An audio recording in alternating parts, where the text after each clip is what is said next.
Welcome to the Property Wealth Podcast, where we help you navigate the world of real estate investing and build that long-term wealth you've always dreamed of.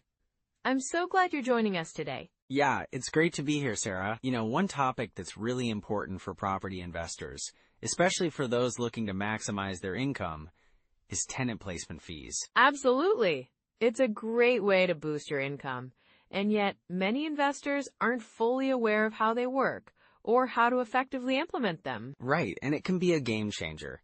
We'll dive into what tenant placement fees actually are, how they can benefit you, and some best practices to keep in mind.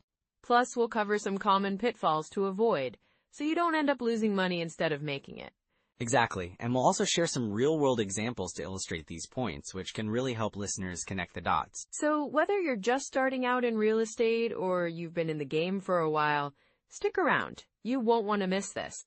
Let's jump right in and explore how tenant placement fees can enhance your real estate strategy.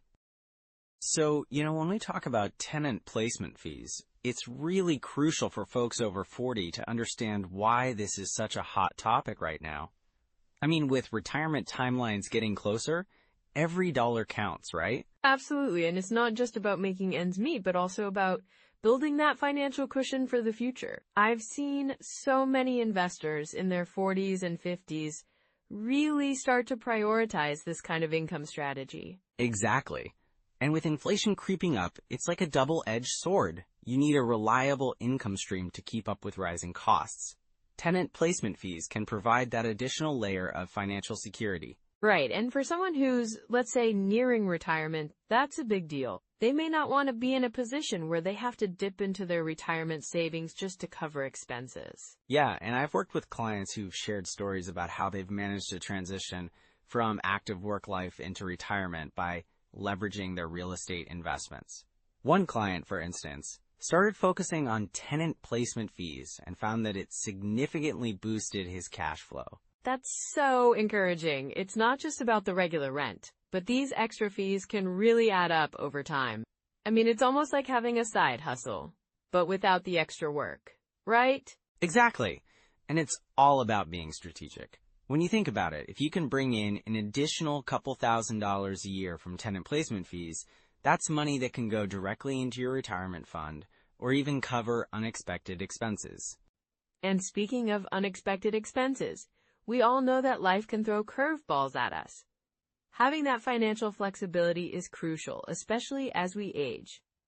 I've heard stories from investors who faced sudden medical bills or family emergencies, and having that extra income really made a difference for them. For sure. I had a client, let's call her Lisa, who is in her late 50s. She was worried about her retirement savings, especially after a family health issue came up.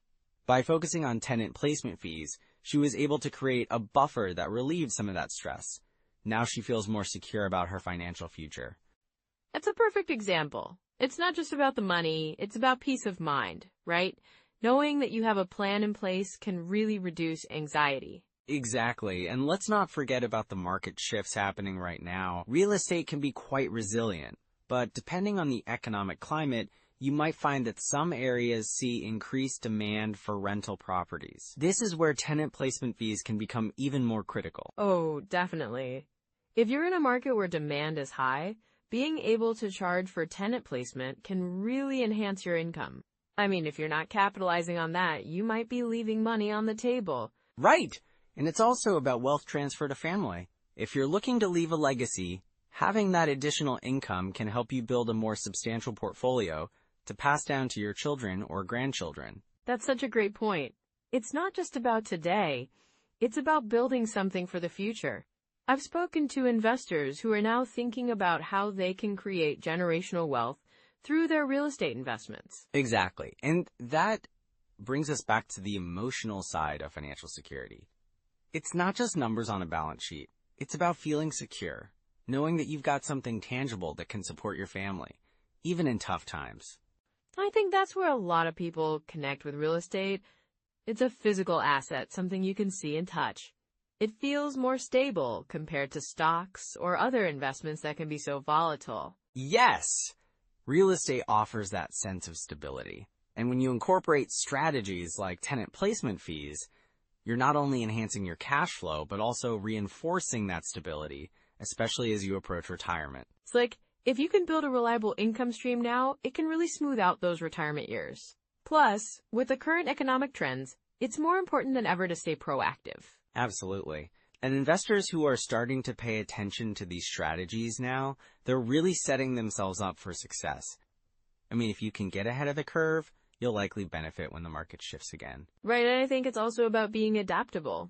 The market is always changing, and having multiple strategies in your toolkit can make a big difference in how you respond. Exactly. So, as we move into discussing some core strategies around tenant placement, it's important to keep all of this in mind. This isn't just a way to boost income.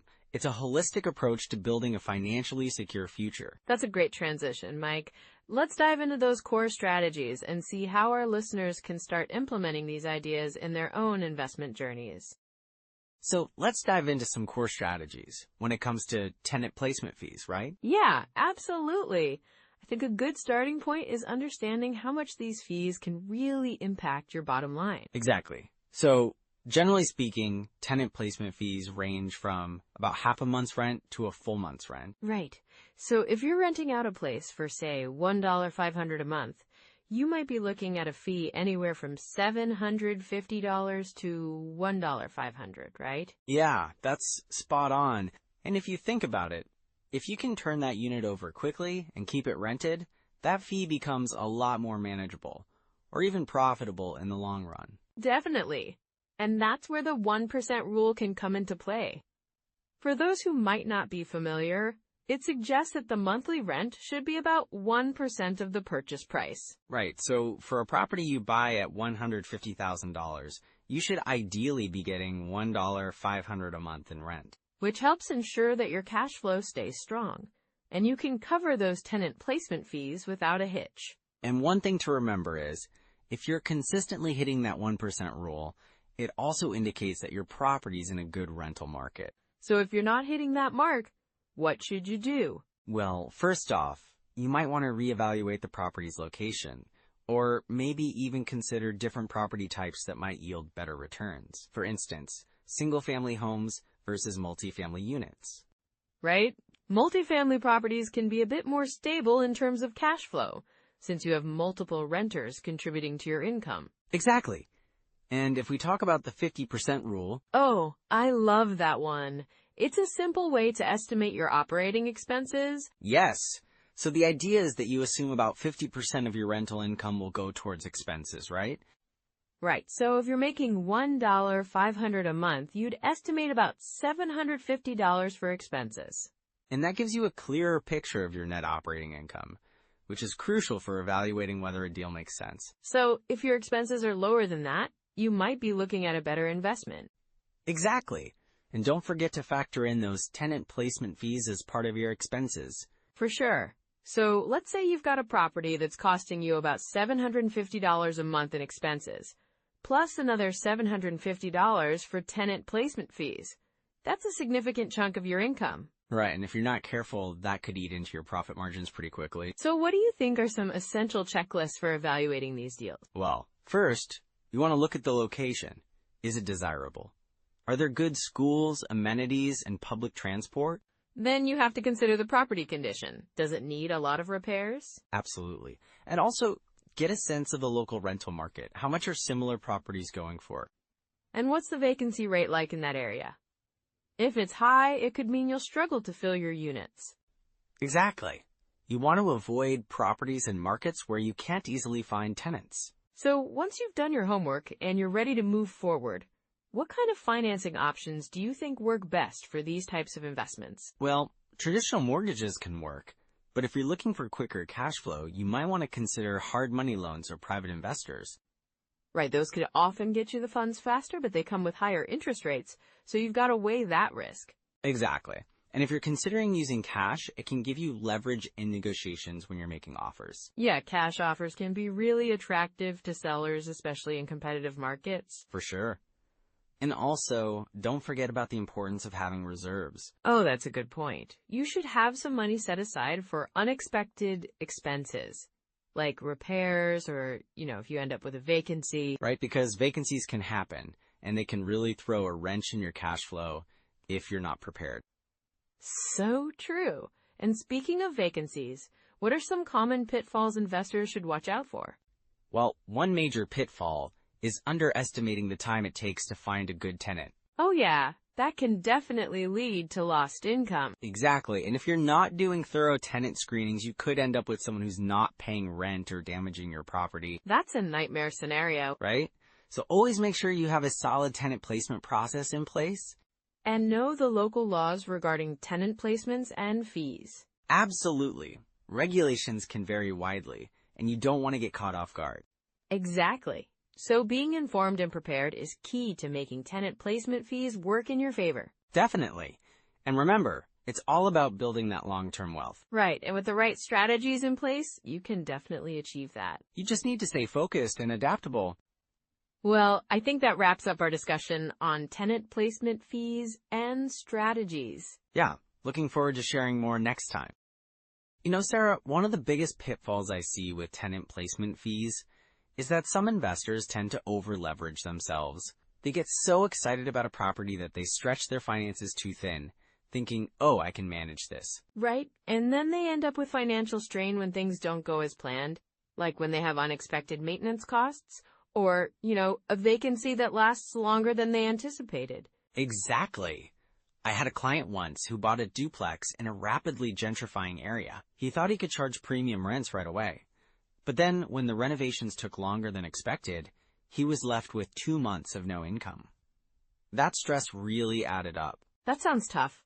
I can imagine the pressure he felt. Do you think he could have spotted that red flag beforehand? Definitely. If he had done a bit more due diligence, like researching the average rental timelines for renovations in that neighborhood, he might have seen it coming.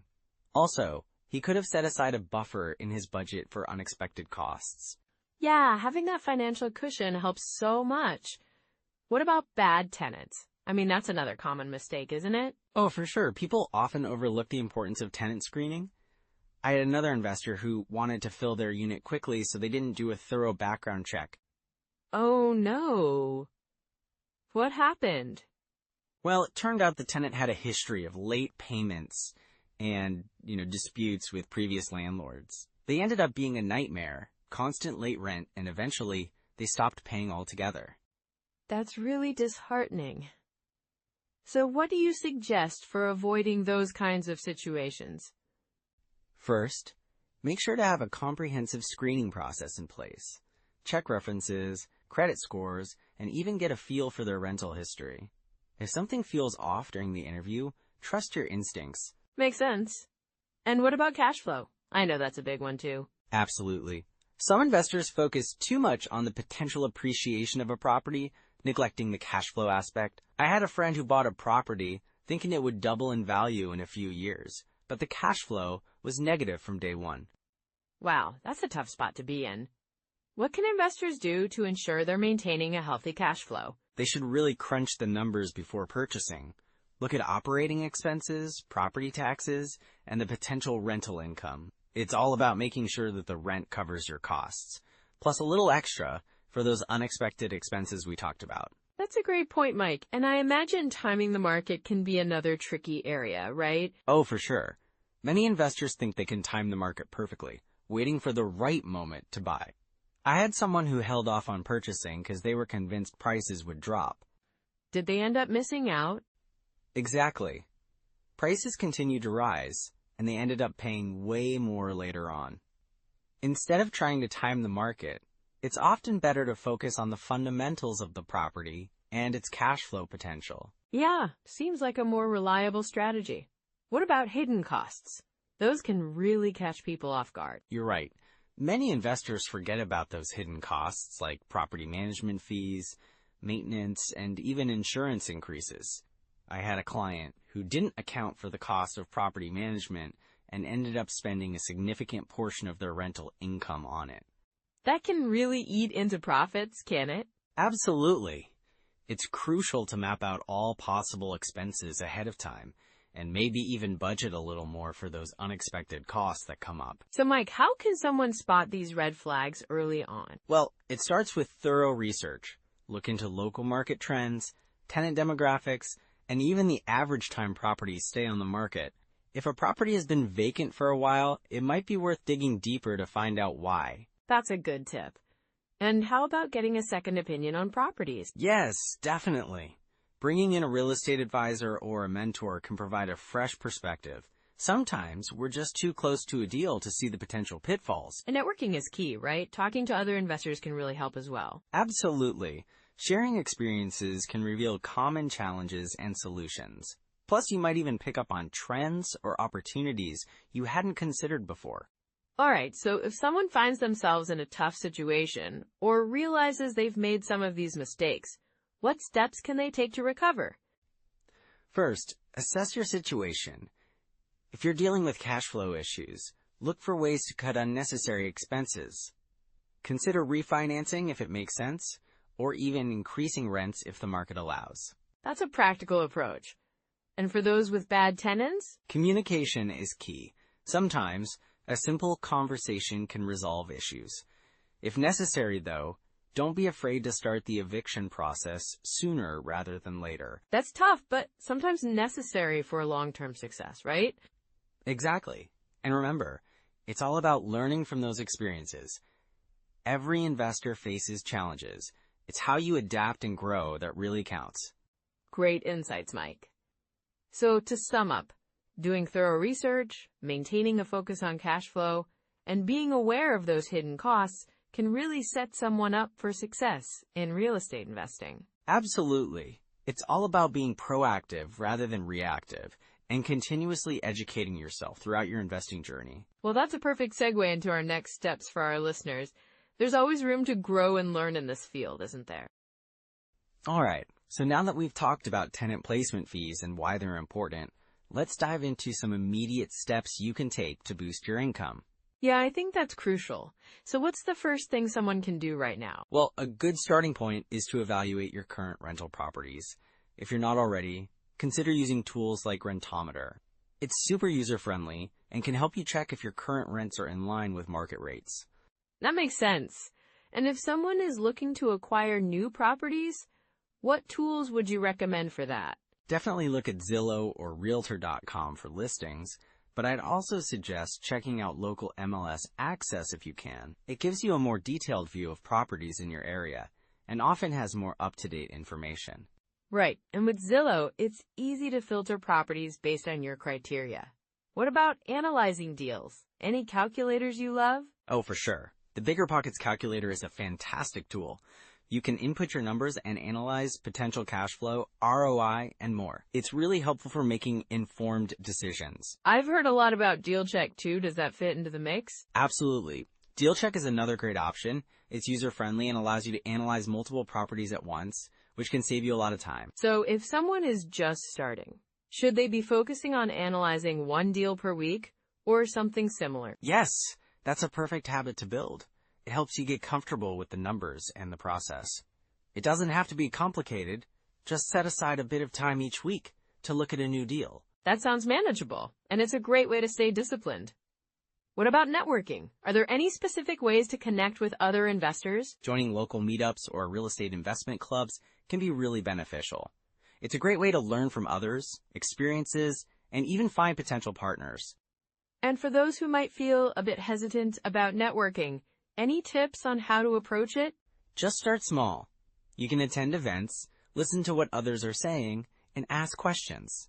Most people are more than willing to share their insights. It's all about building relationships over time. That's such a good point. And for those who prefer learning through books or podcasts, do you have any recommendations? For books, the book on rental property investing by Brandon Turner is a classic. It offers a wealth of information from the ground up. For podcasts, I'd suggest checking out BiggerPockets podcast. They cover a wide range of topics and have guest experts sharing their experiences. Those are solid picks. And for someone who wants to really dive into tenant placement, are there any specific resources they should look at? Yeah, definitely. There are numerous online courses that focus specifically on tenant placement strategies.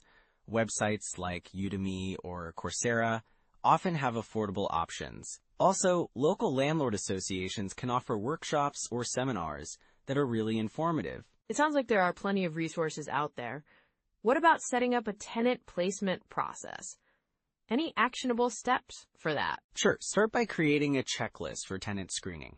Include things like credit checks, reference checks, and income verification. Having a systematic approach can help streamline the process and ensure you're selecting the best tenants. That's a great idea. And once you have a tenant in place, how can you maintain that good relationship? Communication is key. Establish clear expectations from the beginning, and make sure to check in regularly. It helps foster a positive environment and can encourage renewals when the lease is up. Absolutely. And if someone is feeling overwhelmed, what would you say to them? Just remember, it's all about taking small steps. Start where you are and gradually build your knowledge and confidence. Every little bit of progress counts. That's such an encouraging perspective, Mike. With all these tools and strategies in mind, listeners really have a solid foundation to build from. Exactly. So as we move toward wrapping up, keep these actionable steps handy. And remember, you don't have to do everything at once. So as we wrap up today's episode, I think it's clear that tenant placement fees can be a powerful tool in boosting your income, right? Absolutely, Mike. One of the key takeaways is that understanding those fees and how they work can really enhance your cash flow. It's all about knowing what to charge and ensuring it's fair for both you and the tenant. Right. And remember, it's also about the value you provide. Finding the right tenants can save you a lot of headaches down the line. Yes, and another important point we touched on was the importance of transparency. Being upfront about these fees builds trust, which can lead to better tenant relationships. Exactly. And don't forget about the market research aspect. Knowing what others in your area are charging helps you stay competitive and maximize your potential income. And, all of this ties back to the bigger picture of building wealth through real estate. It's not just about the money. It's about creating a sustainable income stream for your future. Well said, Sarah. Wealth building is a journey, and every step counts. Just remember, taking informed actions today can lead to significant rewards tomorrow. So if you found today's discussion helpful, we'd love for you to like and subscribe. And if you have any questions or your biggest takeaway, drop a comment below. And if you know someone over 40 looking to invest in property, share this episode with them. We want to spread the word about these practical strategies. Yes. And next time, we'll dive into a really important topic: rent increases, legal limits, and timing. You won't want to miss it. That's right. It's going to be a great discussion. Lots of valuable info coming your way. Until next time, take care and happy investing. Goodbye, everyone. Bye.